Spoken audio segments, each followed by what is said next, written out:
Bismillahirrahmanirrahim. Assalamualaikum warahmatullahi wabarakatuh. Asalnya sama, kenapa mesti sombong?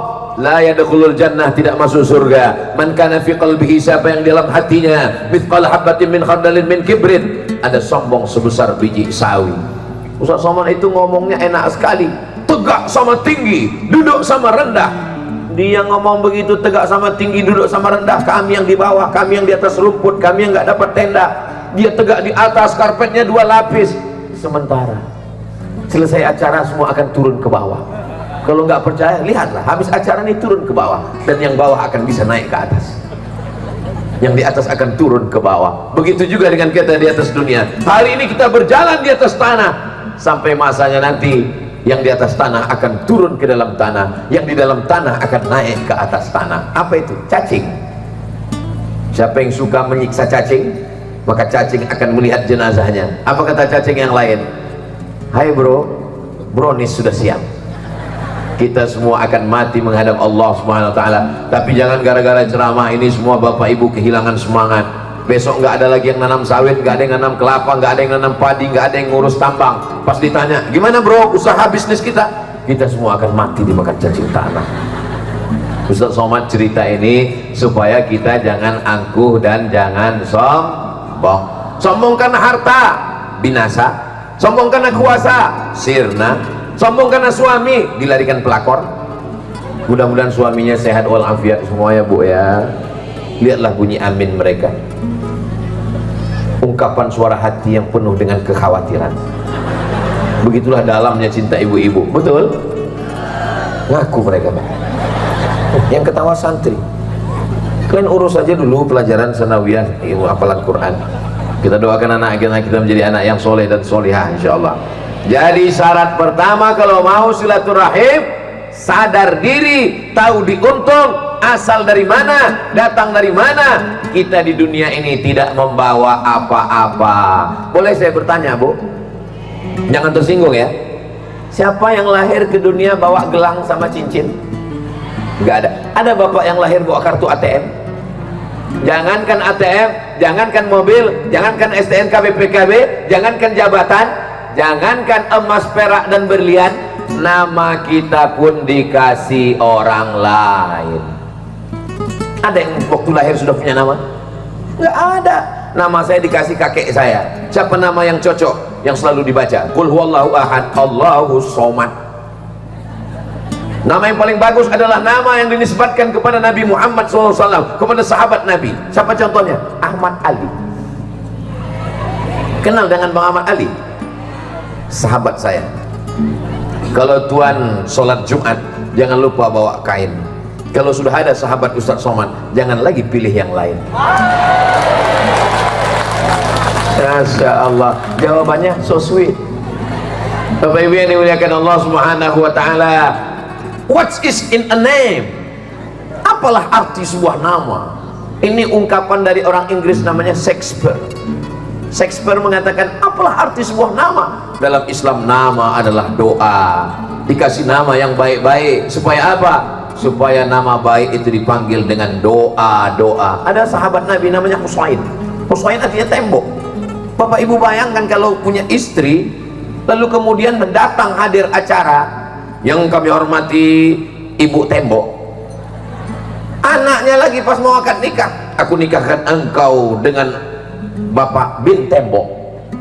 Maka nama ini baik, dirubah Nabi namanya menjadi Abdullah bin Salam. Ada orang namanya Abdus Syams, hamba matahari.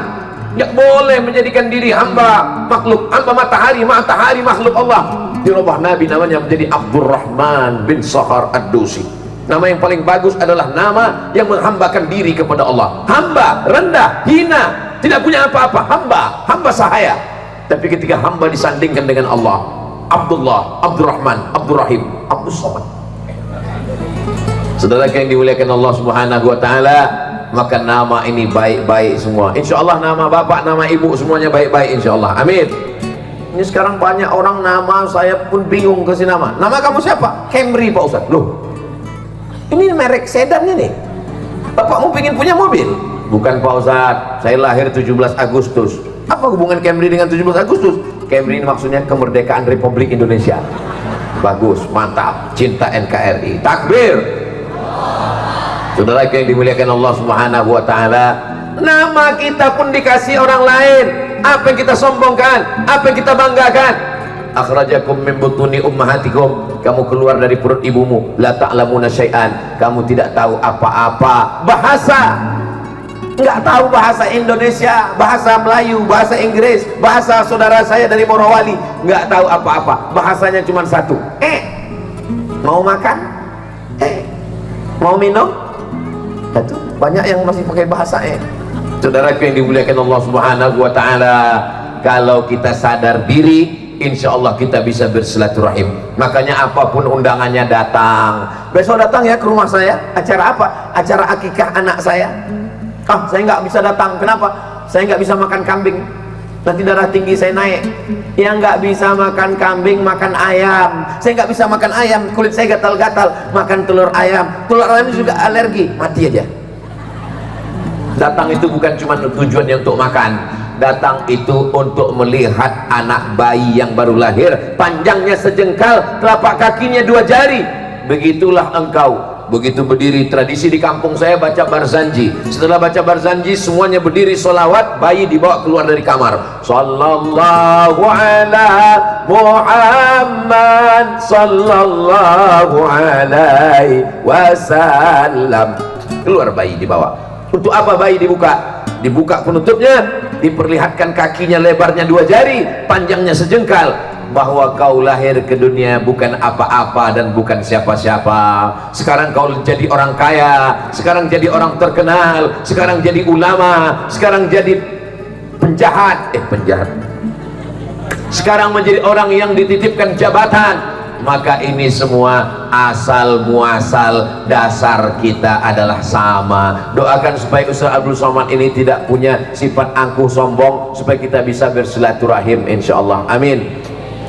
Saya sudah menyaksikan dengan mata kepala saya sendiri, saya sudah merasakan dengan tangan saya sendiri, orang Morowali rendah hati, tawaduk dan bisa bersilaturahim.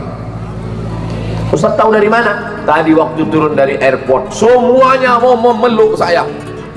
Saya terus terang, sudah lama saya pergi kemana-mana, dari Aceh sampai ke Papua, tapi di Morowali saya disambut dengan 3 golok panjang. Begitu sampai kaki saya mau mundur saya sedikit, dekat-dekat saya lihat, saya ini udah agak tua rabun mata saya lihat rupanya goloknya plastik. Setelah itu selesai golok, baru datang anak-anak gadis menari. Masya Allah, anak-anak, supaya ke depan kalau ada tarian-tarian ini yang dilatih menari ini anak-anak, supaya apa? Melihat anak-anak, ingat anak kita di rumah. Soalnya kan kalau yang menari ini anak gadis, lupa bini kita di rumah. Bagus tariannya. Setelah itu kami pun diberikan beras yang dicuci dengan kunyit sehingga warnanya kuning. Ternyata tradisi yang begitu jauh, walaupun saya datang dari Sumatera, bumi Melayu, Lancang Kuning, Riau, terbang sampai ke Morowali, bisa tradisinya mirip, kesamaan. Di tempat saya pun juga dengan beras kuning. Di tempat saya pernah tanya ke tokoh masyarakat, kenapa tamu-tamu kita yang datang itu disambut dengan beras kuning? Karena beras kuning ini lambang kemakmuran, karena kita makan nasi. Betul, kemakmuran, makan nasi. Saya pernah sekolah di Mesir 4 tahun, di Maroko 2 tahun, S3 di Sudan, dikasih makan gandum. Makan gandum itu perut kenyang tapi otak nggak bisa kerja. Kenapa? Karena kalau nggak kena nasi ini, Masya Allah, tabarakallah. Bapak ibu rasakan sendiri, makanlah itu roti gandum, roti apa, pergi ke Makkah, pergi ke Madinah, makan zaitun, makan buatin, makan kurma, perut kenyang tapi otak nggak bisa kerja, nggak ada nasi, nggak bisa bekerja. Kira-kira ibu setuju dengan omongan saya ini? Ternyata penikmat nasi semua. Saudara yang dimuliakan Allah Subhanahu wa taala, saya disambut dengan tari-tarian, dari mulai tari golok pedang sampai tarian, sampai dengan padinya, sampai dengan berasnya, sampai keluar saya disalami, sampai semuanya menyenangkan hati saya. Apa yang tidak menyenangkan Pak Ustaz? Semua menyenangkan. Paling-paling kalau dicari-cari yang tidak menyenangkan, kalau jamaah ini mencium saya, mereka cium saya, kalau yang mencium itu berkumis merinding saya. Mereka mengungkapkan rasa cintanya, rasa sayangnya. Kami sudah lama mencari Ustaz Abdul Somad, kami mencari di YouTube, kami mencari di Instagram. Hari ini kami ketemu dengan Ustaz Somad. Mereka histeris, mereka memeluk saya. Hanya Allah membalas. Pisang emas bawa berlayar, masak sebiji dalam peti. Hutang emas dapat dibayar, hutang budi dibawa mati. Mudah-mudahan segala kebaikan masyarakat Morowali dibalas Allah dengan kebaikan-kebaikan di masa akan datang, insyaallah. Amin ya rabbal. Saya disuruh menceramahi saudara saya di Morowali. Ceramah tentang apa lagi? Ceramah tentang silaturahim. Hujan-hujan saja mereka datang. Ceramah tentang apa lagi? Ceramah tentang menutup aurat pakai jilbab.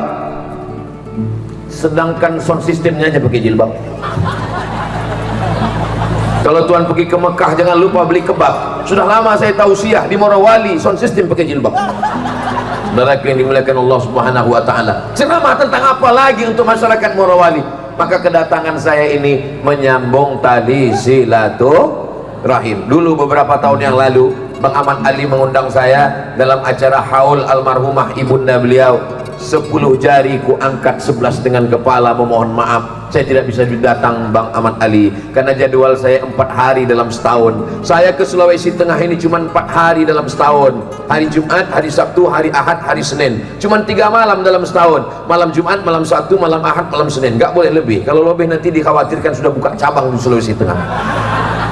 Jadi apapun acaranya, acara kita adalah silaturahim. Dengan silaturahim inilah negeri kita bineka tunggal ika, bermacam ragam suku, bahasa, agama bisa bersama. Itu karena keutuhan kehebatan silaturahim. Bisa bersilaturahim kalau merasa asalnya sama.